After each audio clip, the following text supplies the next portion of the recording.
Olá a todos, sejam bem-vindos ao segundo episódio da série 1 de Dezembro, Portugal e os Filipes. Neste episódio, o Dr. Miguel Sormanho vai nos falar sobre a origem da ocupação filipina. E com isto, fala-nos da morte de Dom Sebastião. Ora, se Dom Sebastião morreu, há um lugar que ficou vago. E quem é que é melhor para ocupar o cargo? Quem é que poderá exercer essas funções? Nós hoje sabemos que foi Filipe. Filipe? Mas como é que foi feita essa... Como é que ele chegou ao cargo? Como é que Filipe chegou ao cargo, nós vamos ver. E vamos ver também quais eram as ideias e as filosofias de Filipe. Se seriam de integração ou de união. Como é que ele via, o papel que ele via de Portugal em relação à Espanha. Bom, com isto, Filipe teve que entrar nas cortes, começou por entrar na corte de Tomar e depois passou para Lisboa. Em Lisboa ele teve que escolher um palácio, um panteão. E que palácio e panteão foram esses? O simbolismo que esses edifícios tinham. Como é que se deu essa entrada? São tudo aspectos que vamos ver. Ora, será que Filipe era um homem muito envolvido com as suas raízes portuguesas? Essa resposta também vai ser dada aqui pelo Dr. Miguel Sormanho. Mas mais interessante, do meu ponto de vista, é que Filipe era uma pessoa extremamente visionária. Extremamente visionária ao ponto de imaginar o Tejo navegável, de criar um projeto de navegabilidade do Tejo entre Portugal, Lisboa, Espanha, Toledo. Bom, mas ele não só visionou isso, ele criou uma rede rodoviária, uma rede de pontes e estradas. E esse será o último ponto que vamos ver aqui no segundo episódio. Fique connosco, faça parte da família AECOD. Temos o número do WhatsApp em baixo, por favor. Faça parte do nosso grupo. Inscreva-se. Muito obrigada.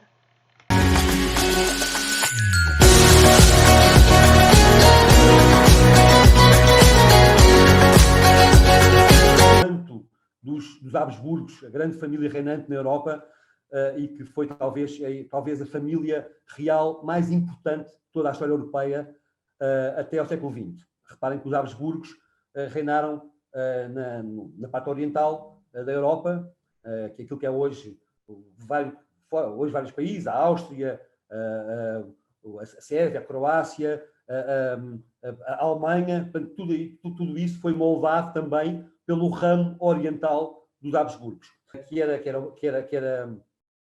religioso, e o cardeal Dom Henrique, filho de Dom Manuel, portanto, tio de Dom Sebastião, e é ele que fica, de facto, a governar Portugal, mas sem perspectivas de sucessão. Estava muito velho e tinha o estado eclesiástico.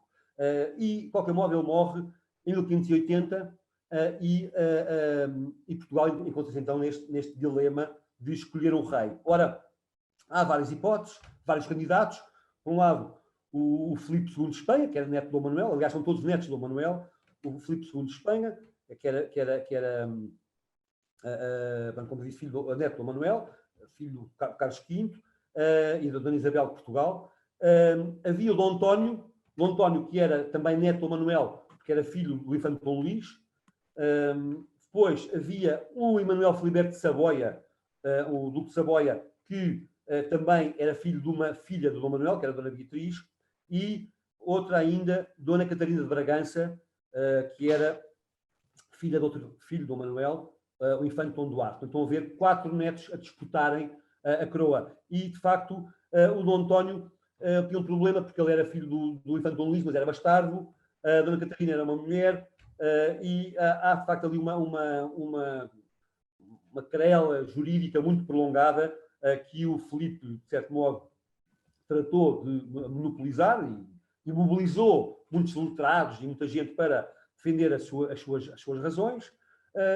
E há também uma tentativa de o Filipe fazer isto tudo de forma pacífica. Portanto, ele não queria, à partida, ele queria que o reino lhe fosse entregue como por herança e não por conquista.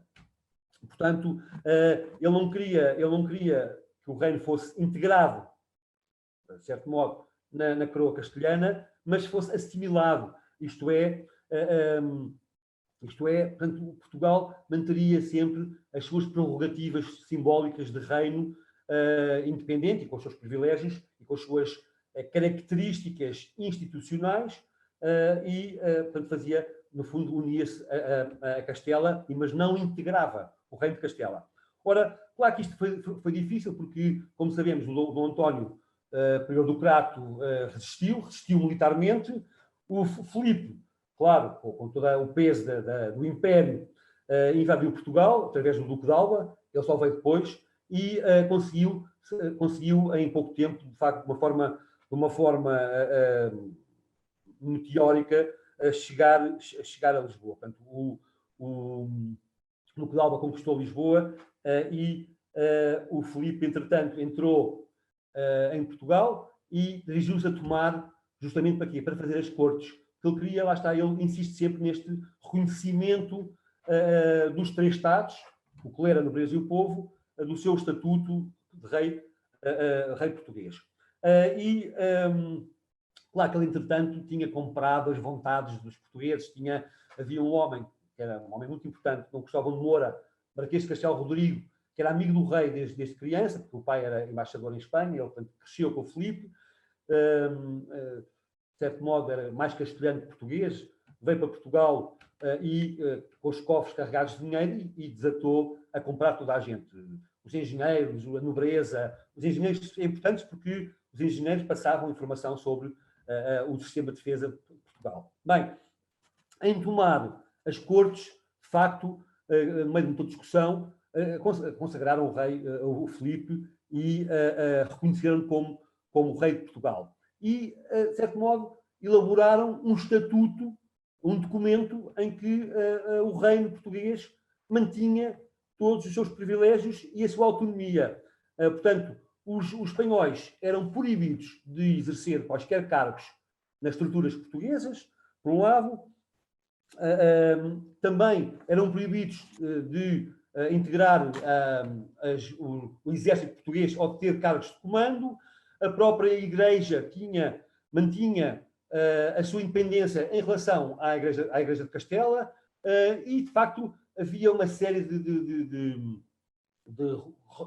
regulamentos para proibir justamente essa fusão dos dois reinos. Portanto, Portugal, aliás, nas armas do Filipe, ele usa as armas de Portugal e as armas de Castela justamente para provar que havia uma separação, digamos, em parte ficcional, claro, dos dois reinos. Ora, o Filipe entra então, depois de tomar, vem para Lisboa,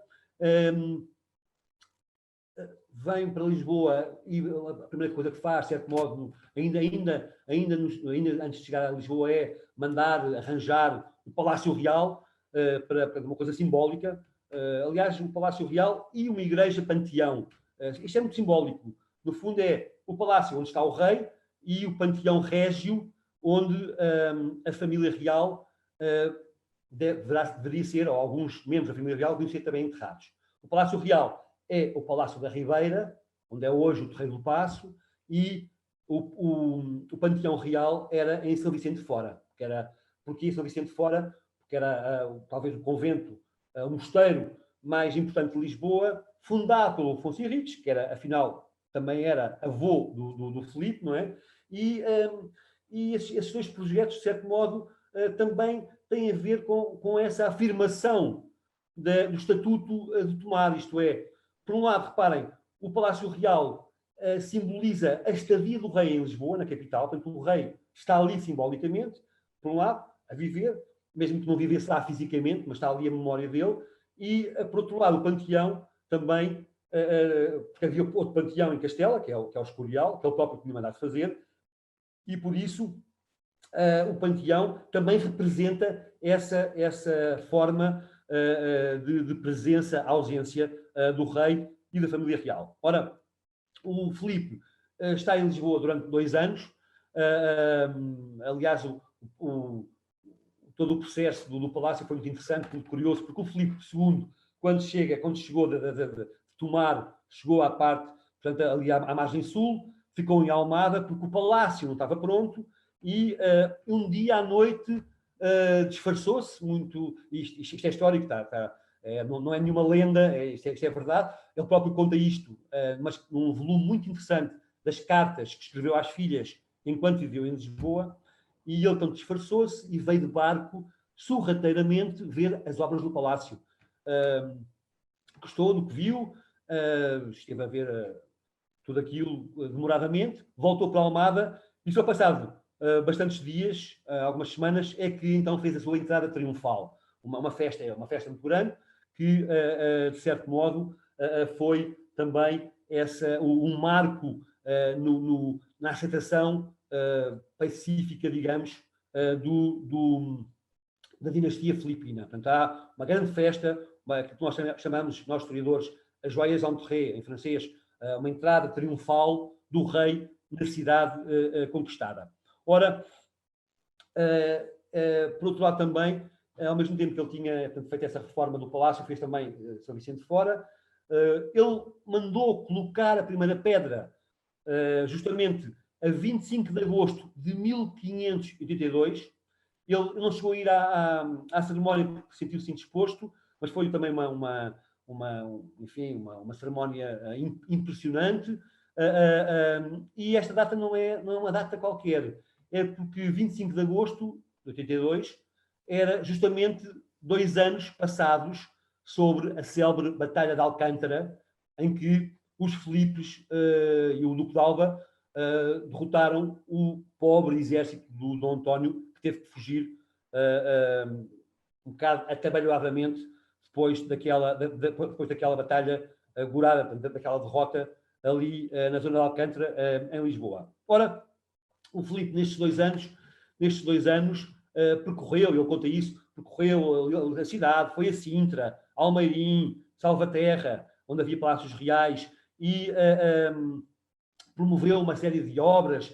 De facto, ele falava português, era um rei que falava português, também era portuguesa, e gostava muito de Lisboa, achava Lisboa lindíssima. Foi ali aos Loios, ao pé do castelo, onde é hoje já não é, onde havia o quartel da GNR, que era um convento de Santo Eloy, Ferraz dos Loios, dizia que era a maior vista do mundo, via-se tudo, era uma vista lindíssima, e também fala disso às filhas. Foi aos Jerónimos, enfim, ele conheceu tudo, e de facto era um homem muito, muito envolvido com as suas raízes portuguesas, o que já não aconteceu naturalmente com os outros Filipes.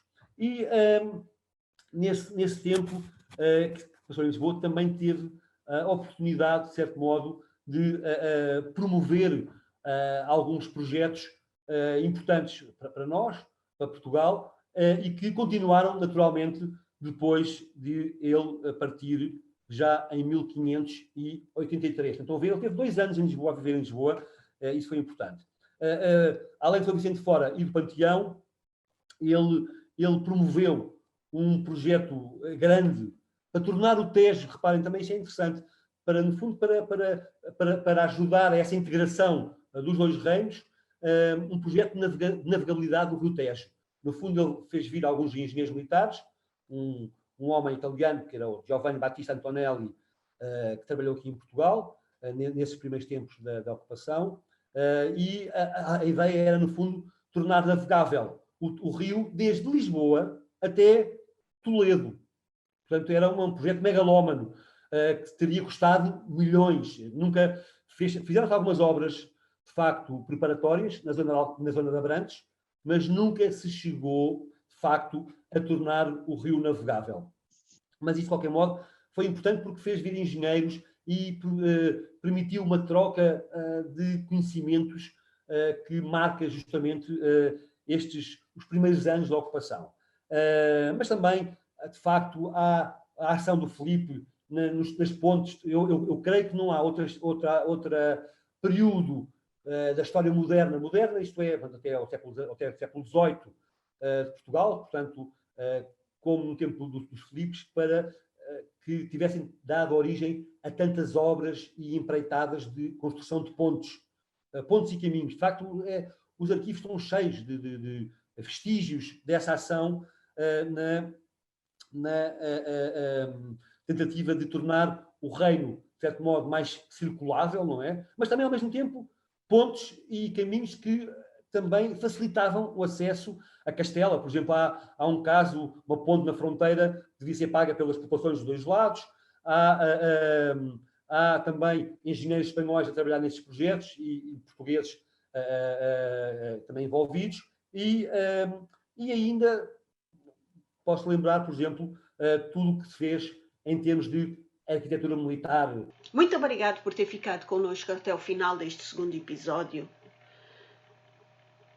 No terceiro episódio sobre a série 1 de dezembro, Portugal e os Filipes, Dr. Miguel Sormenho vai-nos falar, ou continuar a falar, sobre a arquitetura e a construção da época. Fala-nos também sobre a morte do Filipe, rei morto e não posto, os conflitos e o mal-estar que isso originou. Existe um período, um ano muito, com uma particularidade, uma singularidade que é importante aqui frisar. 1619. Sabe o que aconteceu nesse ano? Por favor, partilhe aqui. Depois disso, fala-nos da entrada de Filipe III. As grandes construções da época são aqui frisadas também, como os mapas e os percursos. Bom, mas há aqui uma pessoa que é importantíssima nesta fase da época filipina, que é o cronista-mor, João Batista Lavanha. E é dele vamos ouvir falar, durante algum tempo. Assim como também vamos ouvir falar sobre a fundação da Academia de Matemática Espanhola.